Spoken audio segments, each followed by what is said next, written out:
Good afternoon. Today is Monday, the 10th of March, 2025, just after 1 o'clock. Welcome to UK Column News. I'm your host, Brian Gerrish. Delighted to have with me in the studio Mike Robinson. And we're also delighted to have Ben Rubin joining us from Studio 2 by live link. Well, yesterday was the so-called day of reflection about the so-called coronavirus pandemic. The British regime, of course, wanted to reinforce the idea that there were mass deaths as a result of SARS-CoV-2, which there weren't. The deaths were mainly the result of the response to SARS-CoV-2. But if we just put that back on screen for a second, we can see there it's an opportunity to come together to remember those who lost their lives since the pandemic began and to honour the tireless work and acts of kindness shown during this unprecedented time. So, well, we might consider what acts of kindness came from the British government, at least over that time. But there were demonstrations taking place in London yesterday, and the vaccine injured were represented there, which is important since they are barely acknowledged by any government since the jab rollout began. But looking back at the 9th of March 2020, this was the opening graphic on the UK Column News that day, with the outrageous suggestion that Russia was to blame for sowing panic over the developing so-called pandemic, when in fact it was the Daily Mail, the Daily Mirror, the Daily Express who were pushing that narrative as hard as they possibly could. The so-called broadsheets had not yet jumped on the bandwagon, but of course we subsequently found out that the reason that the tabloids at least were pushing this as hard as they were was because of the Spy B insistence that personal jeopardy was not high enough yet. So the possibility, though, of emergency legislation was already being discussed, and that eventually came as the Coronavirus Act 2020. Health Secretary at the time, Matt Hancock, outlined how volunteers who already play a central role in helping the health and social care system function, he said, would be given additional employment safeguards so that they could leave their main jobs and temporarily volunteer in the event of a widespread pandemic. That was what he was saying at the time. Now, Hancock was clearly acting perhaps as a Russian agent there, I don't know. But anyway, he also discussed the possibility of allowing certain civil proceedings in the magistrates' courts to be conducted via telephone or video, as well as the expansion of audio and video live links for criminal proceedings. And he also talked about that emergency bill as having strong safeguards, including sunsetting after 2 years. And the government at the time made it clear that it was only proposed, that these were only proposed measures if needed, based on clinical and scientific advice. And of course, not very long after this, we got the emergency legislation, we got the lockdowns, and we got the rest. Now, within a couple of days of that 9th of March UK Column News, Italy was in lockdown. Troops were on the streets in Italy. Austria, Slovenia, Poland and the Czech Republic had closed their borders. In Poland, the church was encouraging people to gather and pray, and the Polish government was telling them to stop and stop being so silly straight away. France was considering closing their borders. Ireland had closed schools and banned gatherings of more than 500 people. Donald Trump had grounded all flights between the United States and mainland Europe. And across the EU, schools, shops, offices, factories and restaurants had closed. And here in the UK, the Premier League and the English Football League were suspended until the 3rd of April 2020 at the earliest. And what about Boris? Well, Boris was being attacked from all sides for not doing enough. He hadn't fallen under the weight of the Daily Mail hysteria quite by then, although it didn't take him long. As we just mentioned, Matt Hancock, though, was continuing to make preparations. Now, he had announced that all government departments had started to engage with industry leads in their respective areas, as government with the Department for Culture, Media and Sport were due to host a meeting with sporting bodies the following day, and DEFRA was expected to have more meetings with supermarkets. And, well, why were they meeting with supermarkets? Well, of course, the reason they needed to meet with supermarkets was that the fear porn was having an effect and people were panic buying toilet rolls. So let's just have a look at a short excerpt from that report from the 9th of March 2020. what's going to happen about this, because coronavirus stockpiling, according to the Mirror, what each UK supermarket is rationing as panic buying continues. And the image on there is a customer notice. We're saying that due to higher than normal demand, we've been experiencing some product shortages. In order to support as many customers as possible, they're therefore putting limits on the number of toilet rolls that you can buy to 4 packets in one effort. That's all you're able to get. But we don't need to worry, because the Guardian here is saying 9 reasons to be reassured.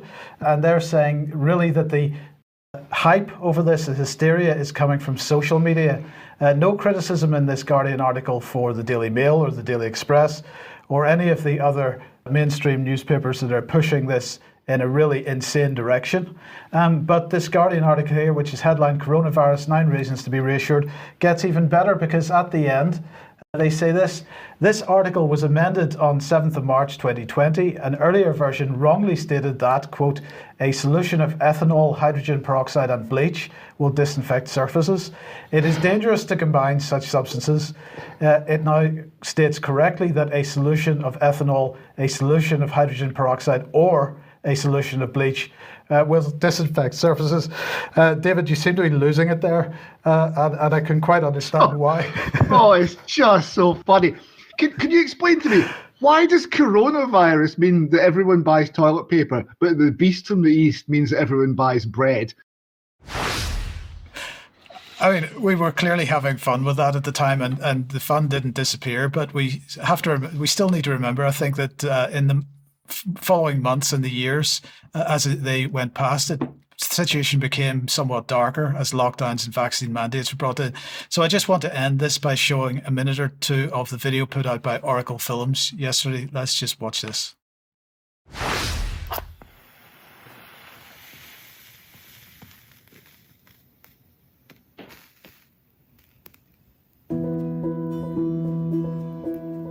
March the 9th, 2025. A day of reflection, set aside to remember the friends and loved ones lost to COVID and the sacrifices that we all made. Remember? Of course we do. But do not betray those who every day bear the consequences of a flawed vaccine rollout. The vaccine injured have been marginalized, even scorned by the medical profession, the media, politicians, the very people who persuaded them to take the jabs in the first place. They hoped that the COVID inquiry will provide answers, some truth on which to build. Instead, they met a familiar brick wall. What we cannot do is make precise determinations in relation to whether a specific vaccine is safe, or determining matters of causation where death or injury has resulted from specific vaccines. Safety is a relative concept, and any determination, if it could be made, would serve no sensible purpose. It's outrageous what's happened with the UK COVID inquiry. It's turning into a whitewash and a complete waste of public money. Many issues could and should have been addressed. Not least, were the public deceived over millions of AstraZeneca jabs which were actually a relabeled Indian-made brand, Covishield, close to the expiry date? We'll investigate that shortly. Now, that's just a couple of minutes from about 18 minutes of release from Oracle Films. If you haven't seen it, go and watch the full thing. It is fantastic, and Oracle does deserve your support. So if you can, help them out as well. What are your thoughts? Well, of course, terrible times, Mike, and I just want to remind the audience that while the government in its platitudes in 2025 is talking about the kindness, the same government system, both Tories and Labour, were using applied behavioural psychology to ramp up fear, to make people so fearful, more fearful, that they would adhere both to the lockdown practices and, of course, accept vaccinations. So at the end of the day, who is the danger in my book? It's our own government. We need to start questioning, but tragic events, and good to see so many people out on the streets. Well, let's move on to something else that seems to be taking place in order to capture the whole of society in UK, and that is the 100-year partnership with Ukraine. Now, I've got some interesting headlines here. You might not actually recognise these two newspapers, and I'll give the answer for you because both these newspapers, The Week Junior and First News, are newspapers specifically put out to target children. And if we look at the front page, this is clearly, in my opinion at least, a brainwashing exercise to get young children with no ability to understand the geopolitical events taking place and the brutality of the war to drill into their heads that Ukraine and Zelensky means peace, prosperity and a future for UK. But a few days ago, we were reminding the audience that there was a call for evidence over the Ukraine 100-year partnership agreement. This is part of the document on screen, but the deadline is actually today. Now, I want to say that we put out this, we alerted people to what was happening. In just a moment, I'm going to be talking about one of the UK column audience who decided to take action. But if we just have a little look at the inquiry itself, it says it's looking at evidence on questions including what will materially change as a result of the treaty, what is the retrospective role of the treaty and the political declaration within the partnership, how the maritime partnership contained in the agreement is expected to operate in practice, and how likely Ukraine's NATO membership aspirations are in the current climate, and what more the government could do to ensure this outcome. And of course, bringing Ukraine into NATO, Mike, as I'm sure you'll agree, is a red flag to Russia at the moment. So this is all designed to keep the angst and the conflict going. And lastly, it says, how does this agreement relate to the wider issues of security guarantees for Ukraine? If we go back to the original document published on the 17th of January, this is just the opening section on defence. We can't go into all of the small text, but let's just focus in on the start of it because it's talking about establishing stronger and closer defence cooperation, industrial bases, cooperating in the exchange of practical experience, equipment, munitions, training and development, and in particular the joint production and development and joint production of advanced weapons and ammunition manufacturing capabilities. Now, remember this because we're going to be talking about something in just a minute where this phrase, I think, is extremely pertinent. But here's the really excellent thing that one of our viewers reacted to this and they actually submitted their own response. I'm just going to bring up a couple of the little paragraphs, but it says that this is my own account. That's the viewer. And in answer to the specific questions, and the first one, how does this agreement contribute to the UK's national interest? Are there any risks to the UK? Our viewer says it does not contribute in any way to the UK's national interest and instead creates risks by consolidating the belligerent position taken by the current and previous governments, which deliberately rules out finding peaceful solutions to the conflict between Ukraine and Russia. And this individual then went on. This was another section. What will materially change as a result of the treaty? Under Article 1 of the treaty and Pillar 0.1 of the declaration, what will materially change is a further enmeshing of the UK into the Ukraine-Russia conflict, underwritten by military assistance of no less than $3 billion a year until 2030-31. No money for the public, but $3 billion a year for Ukraine, and for as long as needed. For Ukraine's current regime, this brings further hardware and technical assistance for their conflict. For the UK, only a further strain on already imploding public finances and the appalling prospect of conscripting young British men and women as peacekeepers. I wonder what the effect would be if we had 1 million people putting this type of response in. But let's just do the last bit here. Are there other aspects of this treaty or political declaration that you consider notable or could have significant policy implications? It is notable only for its arrogance, hubris, and ultimate irrelevance and should be scrapped.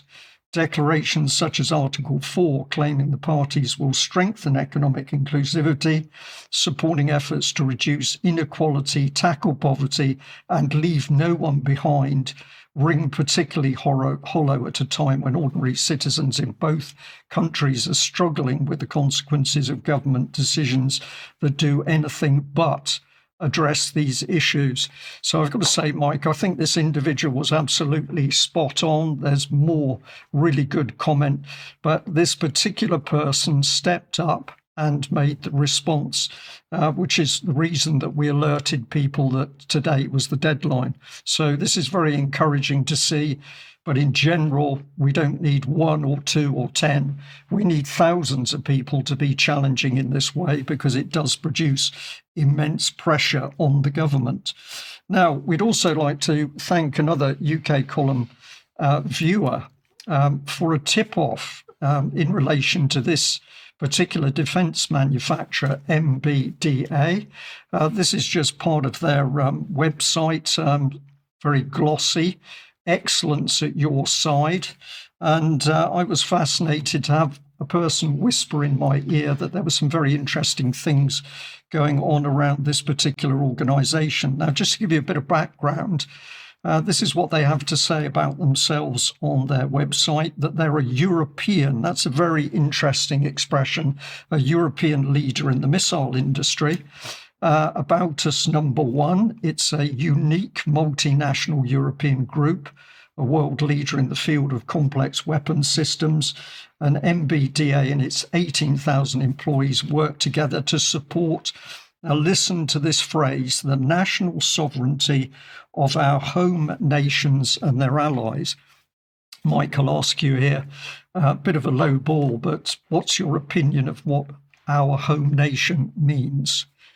I don't know what they mean by it, but our home nations is European. I mean, we're talking European Defence Union here. Well, of course, you got it in one, but of course, many people would believe that our home nations might be talking about England, Scotland, Wales, and Northern Ireland. You've hit the nail on the head, because this is not talking about UK. This is talking about Europe. They go on to talk about visions and strategies. It says it's a European group capable of designing and manufacturing complex weapons to meet the full range of current and future operational requirements of the three armed forces. And here, thanks to our 50 years of expertise and our recognised technical mastery in designing missiles and missile systems, we develop and deliver increasingly advanced defence systems to meet all types of threats. Now, the tip-off was very interesting. We could call it an allegation at this stage, but I'm sure more will come to light, because I was pointed at the sites of this company. So this is their map. They're in Bristol, they're in Stevenage, close to London, but this is the site of interest, Bolton, opened in 2017. And let's put a bit of comment in this now, because we've been informed that 191 million has been allocated for a new missile production facility at MBDA Bolton. And if we add a bit more to that, we understand that the deal was signed before the Labour government took office.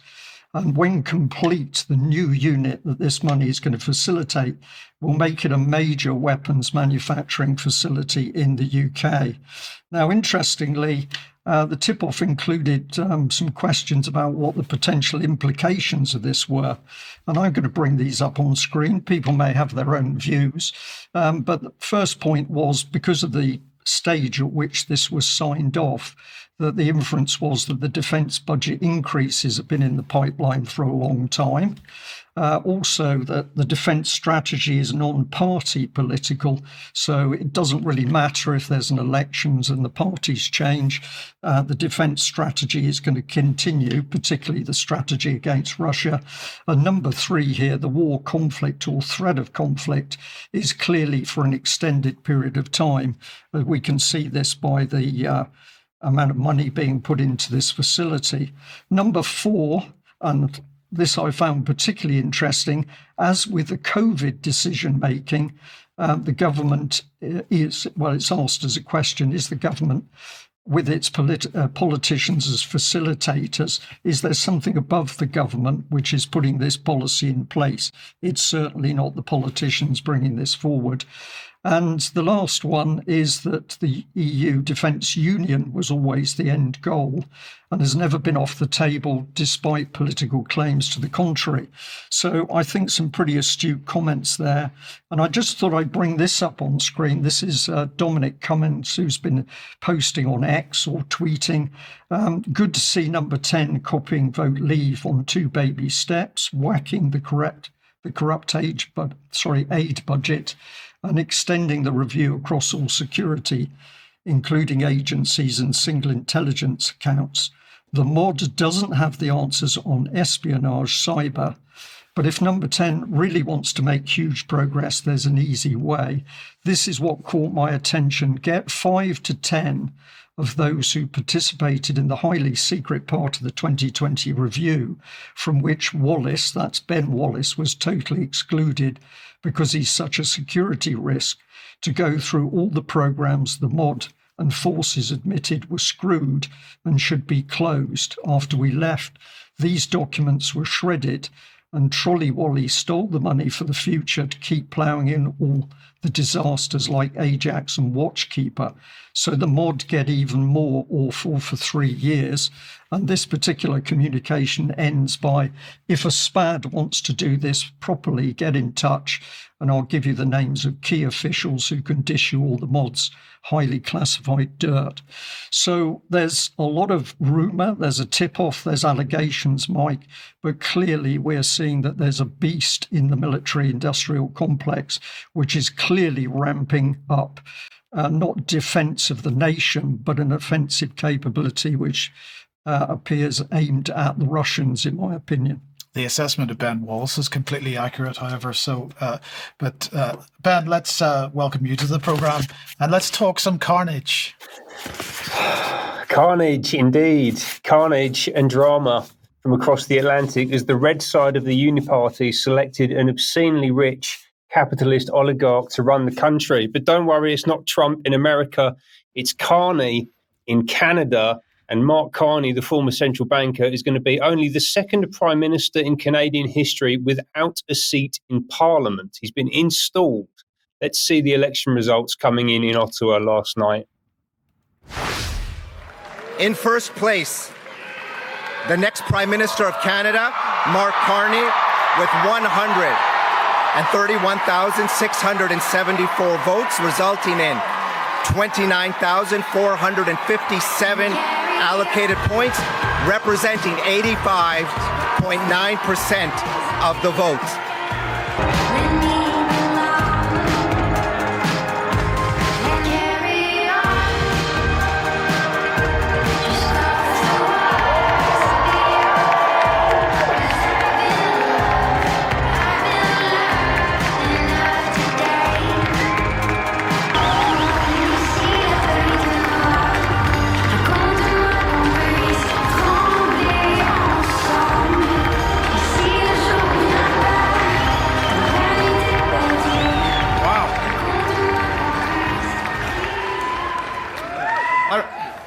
Prime Minister, I think it's clear we should just skip a generation.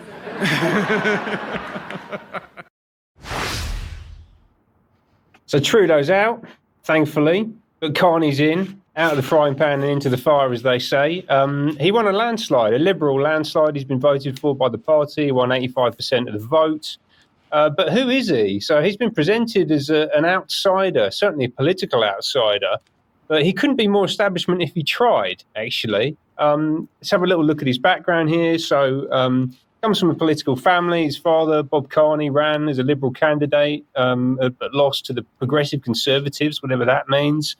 He went to Harvard and studied economics, then got a PhD from Oxford, played a lot of hockey, talks about that all the time. He then spent 13 years at Goldman Sachs, and then went into a series of positions in the Bank of Canada and the finance department of the Canadian government, and then was actually tapped to run the Bank of Canada in 2008, immediately before the financial crisis. And then his stellar handling of the economy through the financial crisis gave him a platform to step up and start talking about global governance and the transformation of the global financial system at places like the World Economic Forum, where he was on the board for about 15 years, actually. He's a big-time WEF guy. And that's been his life for the past sort of 15 or 20 years. In particular, he was voted a Time most influential person in the world in 2010, alongside Lady Gaga and Bill Clinton, various other people like that. So you kind of get a sense of the individual. And he's not just a central banker, right? Importantly, I mean, that would be a significant development for the new leadership of a country, for someone to be a central banker.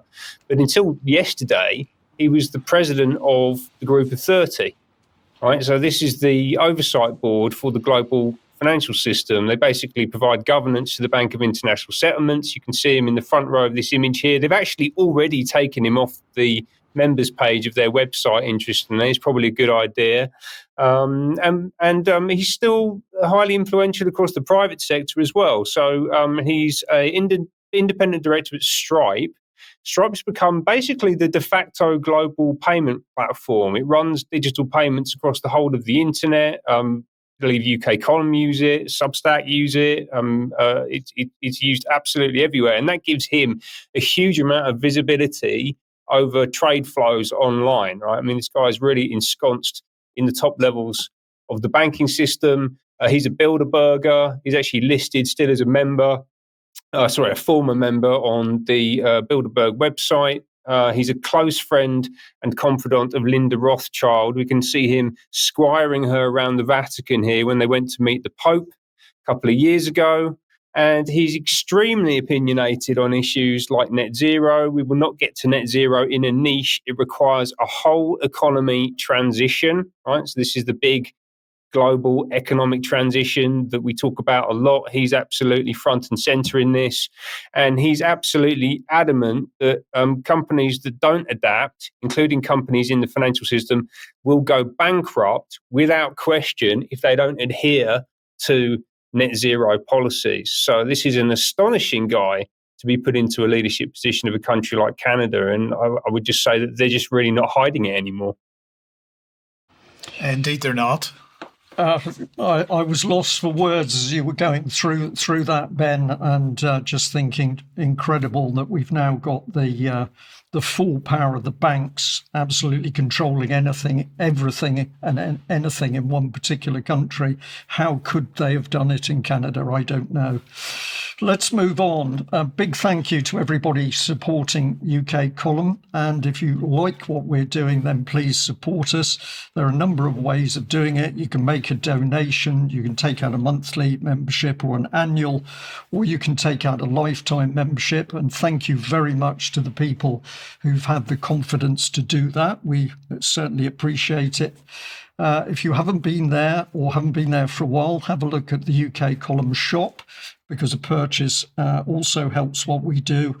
And as we like to point out, we do stock health products from Clive de Carle, and we make a small percentage on that.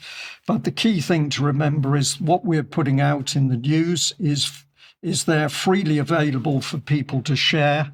And it is clear that despite censorship via YouTube and Facebook, our information is being widely shared. And a huge thank you to people who are watching us from overseas and sharing our material.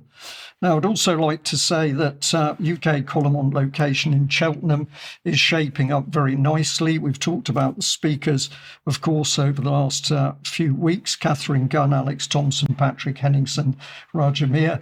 And I'm delighted to be joining that lineup myself. I think it's going to be a fantastic day. And the important thing is we're aiming to make this relaxed. There is time between the speakers. We've got some really interesting socialising, which will be happening during the day. And we have taken note that people say, can we at least speak to you after the event? So there's going to be opportunity in a bar area after the main day for us to relax, talk to each other. And of course, we have said if you've got an instrument and you like to bring it along, a musical instrument, please do. But it's going to be a great day. And if you haven't bought a ticket, then you need to do so because tickets are going very quickly. Now, I'd just like to say that a reminder, really, that I've had a series of interviews with mothers who've had their children snatched by the UK state. I know this is a very difficult subject for a lot of people, but it needs to be talked about. And I'd just like to say that a few days ago, I was able to interview Leah Summers, who's a lady who's worked alongside Gloucester Social Services. She is now a whistleblower. She's lost her job. But in her comments and conversations with me, this is something that absolutely stuck in my mind. She described the activities of the social services in the Gloucester area, at least, as being, quote, brutal. And this is really the nub of it. We need to get the top off before the government takes more children unlawfully. And if you think you're safe because of your income or your professional position, then you need to think again. Okay, let's move on. You'll be absolutely delighted to know that the former government minister, Lord Willits, has been appointed as the first chair of the new Regulatory Innovation Office. That sounds good, doesn't it? And this is going to lead a team focused on bringing emerging technologies like drones delivering medicines or AI training software for surgeons to market quickly and safely to improve lives, just to quote them for a second. Now, the example that the British government gives to launch this is new drones, but drones mixed with healthcare, of course, because drones, they say, are already cutting blood delivery times from 30 minutes to just 2 minutes, speeding up testing turnaround times to improve NHS productivity. I mean, it couldn't get any better. So the focus on this is an organization called Appian. This is founded by NHS doctors.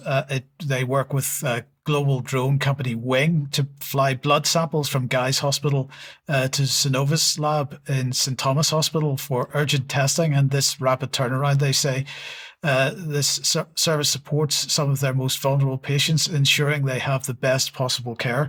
But it's not drones and the NHS that I want to focus on here, because in parallel with the Willits appointment is the announcement that the Food Standards Agency has launched a pioneering regulatory program for cell-cultivated products, and it's going to be led by, he's one of the people leading it is Patrick Vallance of COVID fame.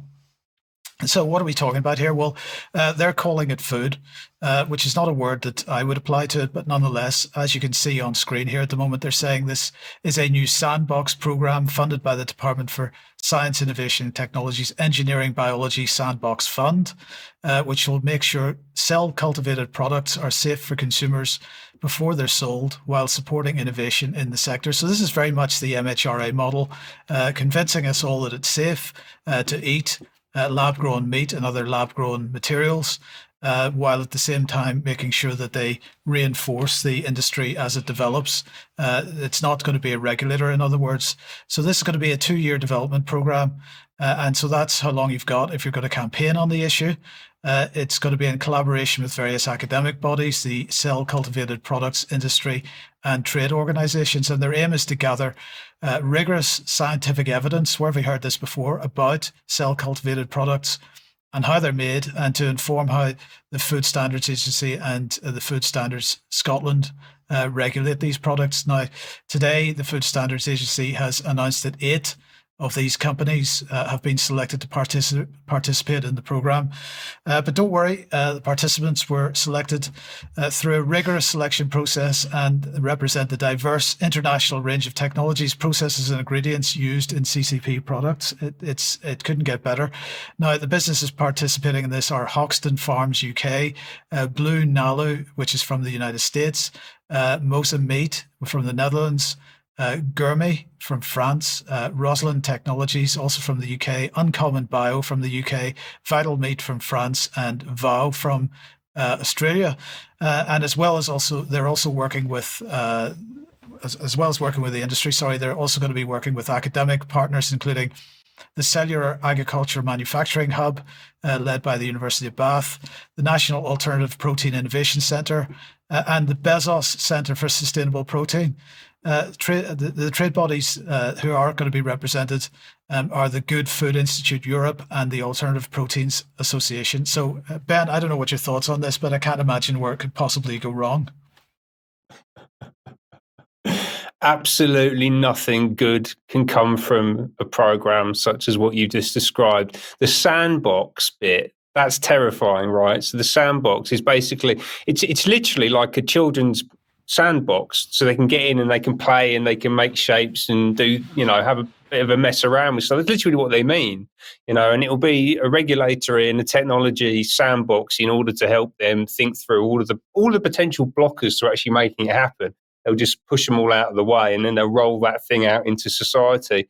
What an absolute nightmare. Anyway, what was going on last week? It was all the Zelensky, Trump in the Oval Office for about 10 days, wasn't it? And Russian spies on the cover of newspapers over the weekend.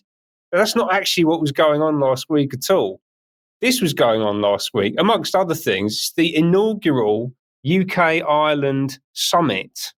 Now, this is a really big and important meeting to talk about security and growth at the centre of this special relationship that is being established between the UK and Ireland. It sits right at the heart of the public-private model, which is fascist. We use this quote all the time. Fascism should more appropriately be called corporatism because it is a merger of state and corporate power. And the grand convening of state and corporate power took place last week at the EY office up in Liverpool. EY is a strategic partner of the World Economic Forum. And this gentleman, Rohan Malik, who's very close to Starmer and Rachel Reeves, he's the EY EMEA and UK&I managing partner for government and public sector, which means that he leads the public-private partnership bit across the whole of Europe, Middle East, India and Africa, and especially here in the UK and Ireland. And he loves going in and out of number 10. And he was there to greet the Prime Minister at the government summit. Why are they holding a government summit? Does the UK government not have any buildings in Liverpool? We've got no offices up there. We've got to do it in the EY office. I mean, what's all that about? Right, and Malik's there. He's saying how fantastic it is to greet the Prime Minister. He's talking about how proud he is of the role of our organisation as a convener of leading voices across the public and private sector for discussions on how to tackle the most pressing challenges facing society today, with a particular focus on infrastructure, energy, and net zero. There was lots of glad handing, lots of photo opportunities, lots of important people being very important out in the lobby before they got to the business end of things in the EY boardroom. Here we can see Keir Starmer in the foreground with his wings spread wide, feasting on the rotting carcass of British society. Oh no, sorry, that's not that. That's some vultures around the carcass of a zebra. This is the boardroom. Here it is. And we can see Starmer and Malik fixing his cufflinks and a whole bunch of business people, including, actually, this isn't a business person. This is public and private together. So we've got Steve Rotherham across the table there. It's amazing what you can glean just from looking at these photos and the names and everything that pops up. So this is the new Metro Mayor for the Liverpool City region, right? So he's one of the key figures leading the devolution process in the Northwest. And then sitting immediately next to him at this very important meeting, we had this fella, Jerome Frost, who's the chair of Arup. All right, we talk about Arup quite a bit. They are an extremely interesting British company, structural engineers. They basically make the dreams that architects sell reality. And they've built a huge number of really iconic international buildings, the Sydney Opera House, Coventry Cathedral, the King's Cross redevelopment. They're big on the Crossrail initiative, and they've gone all in on sustainability and net zero. And Arup sit absolutely at the heart of the complete physical and technological transformation of, importantly, our cities, right? Because really this is about the implementation of the 15-minute city, connected city agenda, which is a World Economic Forum agenda, and are a partner of the World Economic Forum, just like EY are, right? These convenings, these meetings, is how World Economic Forum policy is implemented into the country. This is how it happens, and these people sit absolutely at the heart of it. This is the global fascist system, and it's not just the WEF, it's C40, importantly. So Arup actually signed the COP agreement, the original Paris Climate Agreement, at COP21 back in 2015. Arup were co-signatories of that, and at the same time they established a formal partnership with C40 Cities, which is the Global Confederation of Mayors, which is currently co-chaired by Sadiq Khan, that Steve Rotherham from Liverpool will be very closely linked into. And that was ostensibly set up to solve the supposed climate crisis. And Arup and C40 have been issuing various reports. We spoke about this last year. So this is the future of urban consumption in a 1.5 degrees C world. And they talk about the huge risks apparently faced by humanity between now and 2050 if we don't pay loads of money to Arup and their mates about things like sea levels rising and food insecurity, interestingly. So the stuff that Mike just spoke about will absolutely be part of this agenda. Issues like extreme heat, that kind of thing, right? And importantly, really importantly, for regular viewers in particular, Arup and EY are both very, very, very closely linked to Common Purpose. I've spoken about this extensively with Brian, and obviously Brian and Mike have both spoken a lot about Common Purpose over the years, and they are in the background, but I believe absolutely central to what's happening, and we're going to be talking more about them over the coming weeks to bring them back into frame. And what I'm also particularly interested in, and I think this needs much closer examination, is this Irish relationship, right? So actually, if we look at the statement that Jerome Frost from Arup put out, we can see at the bottom here, I've jumped ahead.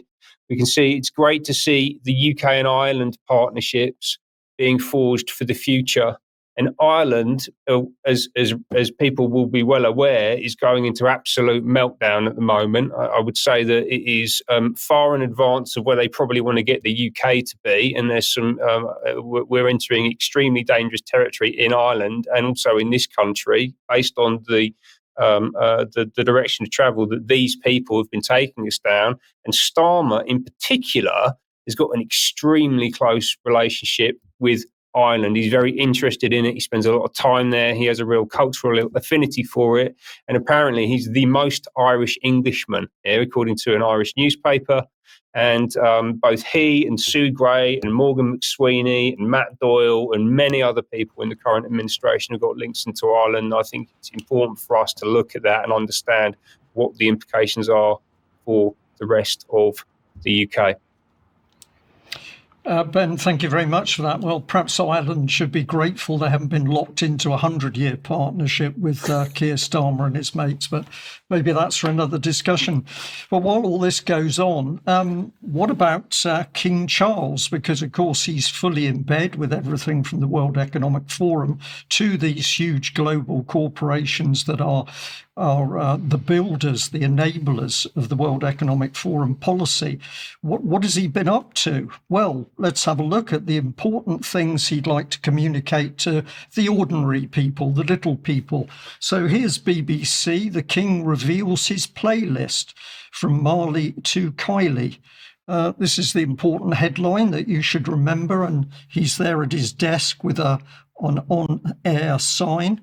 If we just bring the subtitle on, the King is putting out a Commonwealth playlist from reggae to disco. So if you're an ordinary person in UK, don't worry that the country's absolutely being destroyed around you to head to Build Back Better, because the King is going to keep you occupied with a little bit of music. Let's hear the words from him, from the man himself. Throughout my life, music has meant a great deal to me. It has that remarkable ability to bring happy memories, comfort us in times of sadness, and to take us to distant places. But perhaps, above all, it can lift our spirits to such a degree, and all the more so when it brings us together in celebration. In other words, it brings us joy.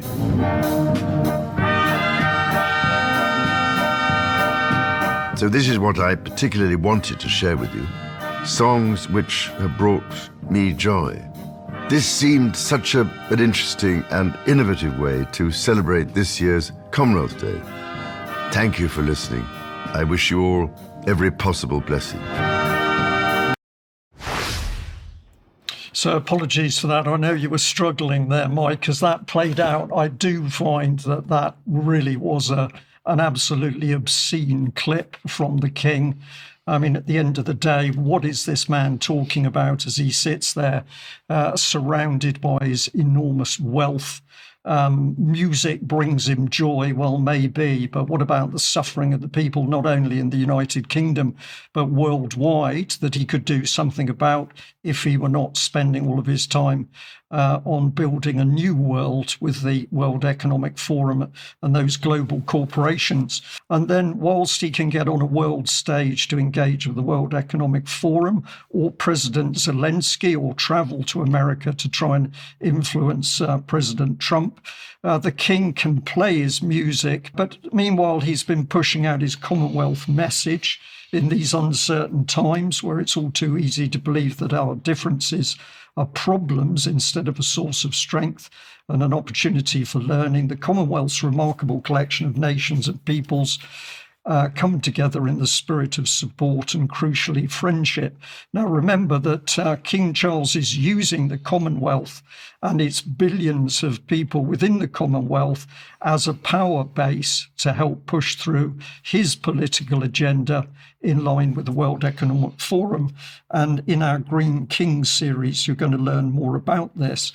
He also added that the Commonwealth's ability to bring together people from all over the world has stood the test of time and remains as ever important today. And of course, we know he means this because we've seen all the documentation to do with use of the Commonwealth in order to help lever in this rules-based international order. The Foreign Secretary has appointed Harriet Harman as Special Envoy for Women and Girls to champion gender equality worldwide and help deliver economic growth, is what they said in this tweet here. My question is whether or not this is even nearly appropriate and what message it sends. Because as the UK column reported back in 2011, Harriet Harman in her younger years was actively campaigning for the legalization of paedophilia, apparently because Harriet Harman and Patricia Hewitt held, respectively, the posts of legal officer and general secretary to the National Council for Civil Liberties. It's known better these days as Liberty. And as we say in this article, in an NCCL response to the government plan to reform sex laws, which were dubbed a Lolita's Charter at the time, NCCL suggested reducing the age of consent and argued that childhood, this is a quote, childhood sexual experiences willingly engaged in with an adult result in no identifiable damage. NCCL claimed that children suffer more from having to retell their experiences in court or to the press. And they went on to claim that the new law, which was being proposed at the time, could lead to, quote, damaging and absurd prosecutions and increase censorship. And they went on to say that a pornographic photo or film of a child should not be considered indecent unless it could be shown that the child had suffered, and that prosecutors would have to prove harm rather than defendants having to justify themselves. Now, NCCL response was signed by Harriet Harman. So I leave it up to the audience to decide if she should be in this new role, despite any expressions of regret she may have made about this in more recent years. It's disgusting stuff, Mike, and I think the pattern is very clear. I'll just end this segment at slightly different subject, but if our children are not safe, if our children are being stolen from us, our livelihoods, wealth in the family is being hoovered out by successive governments and now Keir Starmer, I just wanted to bring people's attention to this, and that is essentially over quite a long period, the UK column has been alerted to crimes within the legal system which are going unchecked by the Solicitors Regulation Authority. And much of this is to do with the theft of property from vulnerable old people in care facilities, residential homes and nursing homes. And an individual who's done a huge amount of work having a look at what's actually going on has pointed out to me that if we go back to the Legal Profession Act of 1974, this act regulated the admission of foreign lawyers into the UK legal profession. By this time, Commonwealth lawyers, including those from India and Pakistan, could qualify as solicitors or barristers in England and Wales. And he's also pointed out the deregulation of probate services, 1980. Over time, probate work, which involves managing the estates of deceased individuals, became a lucrative sector. Historically, probate has been controlled by solicitors and specific legal professionals. But reforms in the 1980s and the 1990s opened the field further. Now, what this individual is warning about, and the individual has done huge research in amongst these organisations himself, is that foreign lawyers or people who claim they're legally trained are coming into UK. They are being given bona fide positions within legal organisations. They're undertaking criminal activities. And then if the heat gets too much, they leave the country, thereby escaping prosecution. And the individual says the key point is that the Solicitors Regulation Authority absolutely aware of what's going on, but the scale of it is so massive that they claim they haven't got the resources to deal with it.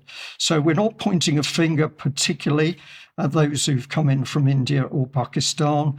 What we are saying is that it is clear that people are coming in from a number of countries with questionable legal qualifications, and where criminal activity is taking place, the Solicitors Regulation Authority and indeed the police are simply not investigating.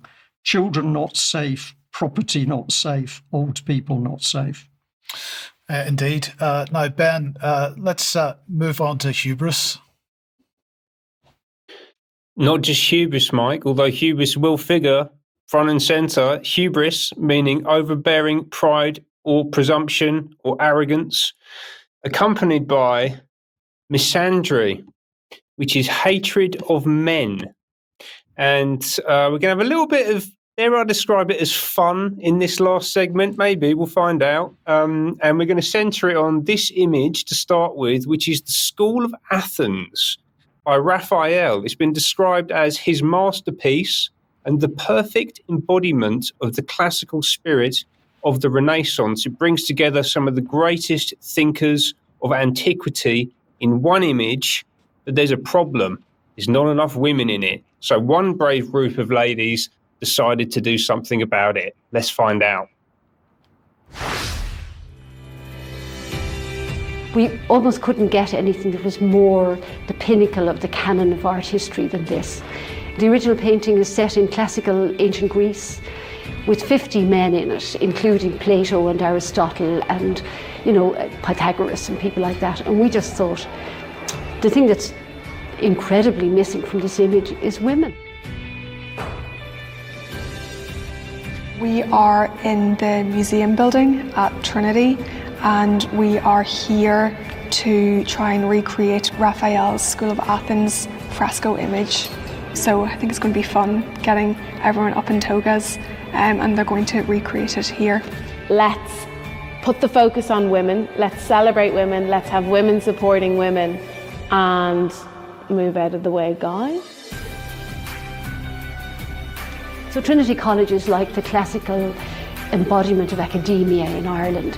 And so we want to, if you like, storm the pinnacle by bringing all of these women in here, posing them in costumes and poses roughly reminiscent of the original Raphael painting. It's almost exactly 120 years since the first female undergraduates were permitted to cross the threshold of Trinity College. And look where we are now. So this is really a celebration of women in the academy and the extraordinary research and reach, I suppose, that women in Irish society now have across all disciplines. If we look around these hallowed halls today, what's amazing to see is a whole different population and cohort of people. Yes, women, but also thinking about women from other backgrounds and communities, whether that is disabled women, whether that's queer women, whether that's trans women, whether that's women of colour and of different religious backgrounds. And I think it's both an acknowledgement of the changing in society, the changing in education, but fundamentally the changing of Ireland. Okay, so it's difficult to know where to start with that, to be honest with you. Like, let's go back to the original image, yeah, importantly. So this is the School of Athens. This is the picture that we've just seen recreated. And in this image, we have Ptolemy, Socrates, Pythagoras, Archimedes, Diogenes, Plato, and Aristotle, and others. So these are men that have influenced everything that we have, right? The whole of Western civilization. They laid the intellectual, philosophical, mathematical groundwork for science, for the arts, everything that has gone on to become Western civilization over a period of more than 2,000 years, right? And actually, it was about 2,000 years after the birth of Plato that Raphael painted this piece. So he painted it between 1509 and 1511, and this was to honour these men, these great thinkers that he placed into the painting. They didn't place themselves into that painting. They were put into it by Raphael, and they were put into it by history, by posterity, right? And importantly, we have Plato and Aristotle at the absolute centre of it. Plato on the left in the red robe, Aristotle on the right in the blue robe. And you've decided to replace them with yourselves. Right, so this is Mary Robinson on the left, and I've spoken about her a lot over the past few weeks. So she's running the Dandelions. She's part of this Connected Women Leaders program, and she's decided to participate in this and to place herself in the position of Aristotle, and then in the position of Plato. On the right-hand side, we've got a lady called Linda Doyle, who's in the video there, who's the first female provost of Trinity College in Dublin, and the building that they're in is the museum building at Trinity College. Right? There's something about this which is just really difficult to understand, like quite why you would put yourself into these positions. Right? Who's behind it? So if we get the image back up on screen, the ladies to the back right of the image, there's 7 ladies there. That's Nekalia, and that is an art group.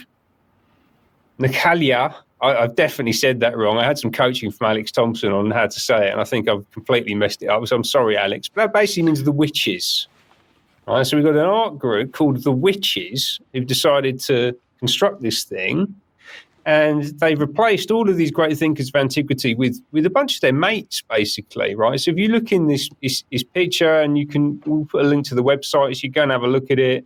There's a key which shows that it's a lot of social activists, postmodern professors, local government officials, people affiliated with the UN. And I think this is just a great insight into what is driving a lot of this, the female agenda, to be honest with you. Not by all women, but by some women. And it's the kind of women who would put themselves in an image like this and replace Plato and Aristotle with someone like Mary Robinson, for example, Anyway, enough on that for now. Yeah, we'll talk about that in extra, I've no doubt. But Ben, I noticed the only thing I have to do to join the club is to say that I'm a woman. Oh, indeed. Okay, what is a woman, Mike? We're going to... Go ahead. No, that's okay. That's fine. I was just saying, I think we'll end the UK column news there. Huge thank you to our audience today, wherever you are in the world. Thank you very much for joining us. Spread the word, spread our information. That's why we do what we do. And Mike and Ben, thank you for joining me in the studio. We will be back for UK Column Extra in a few minutes. So if you're a member of UK Column, stay posted, and we'll be back on shortly. Otherwise, look out for the interview going out tomorrow, that very brave lady at 1:00. Thanks very much. We'll be back for the news at the same time on Wednesday. Bye-bye.